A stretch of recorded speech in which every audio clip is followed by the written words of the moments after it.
Alright, my videos I'll present are going to have pretty much an order to them. I'll give you the order in tabulated form.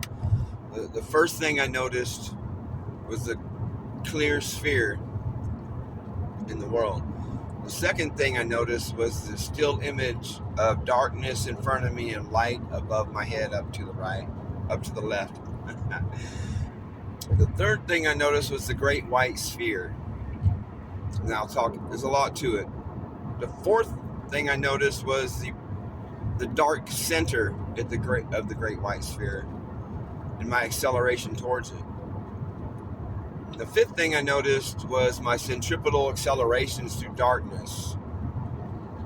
And then the sixth thing I noticed was how that flew me out into the visible cortex again and landed me at the little black convex lens that I landed into.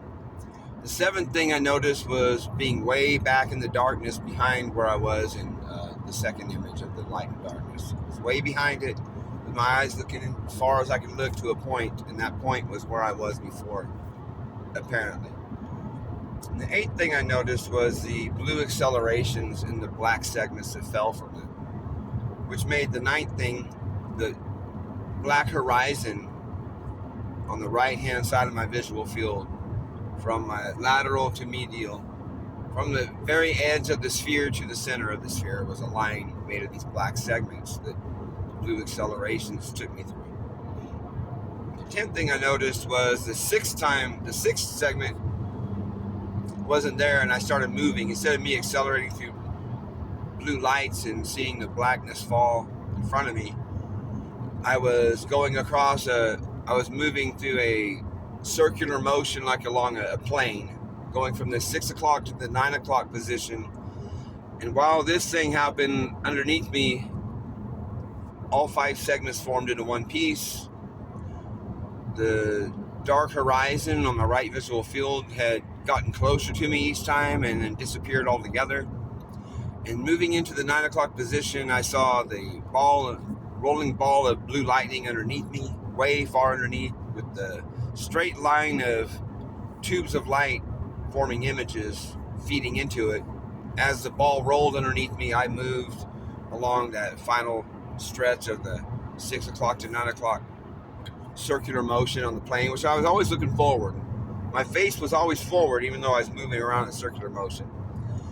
And after that, I forget, it's the 11th thing I'll talk about would be the fourth quadrant. I still don't understand that one yet. Not really, but say the 12th thing I'll talk about is when I snapped out of it in the middle of my forehead at the end of the fourth quadrant. The 13th thing would be when I turned my eyes and found the beginning of the thought. The 14th thing is when I went to go say the words, that beam of light that hit a mirror image of itself and then guided me up to where the darkness was, which cut off my part of the light. And then from there, I'll just tell you how I expressed my answer to the question finally. But the first piece had no covering.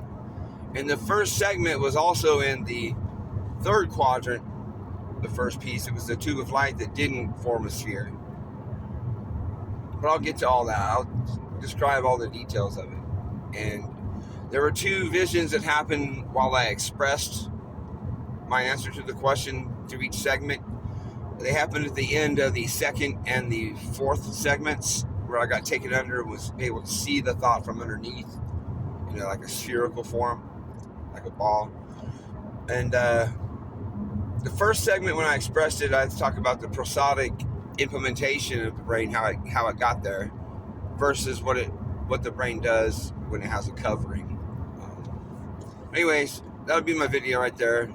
I'll talk about it, explain all the details. I'll try to condense it to 13 topics. Then you'll at least know if I reference later on which one I'm talking about. I could reference what part. All right, thank you.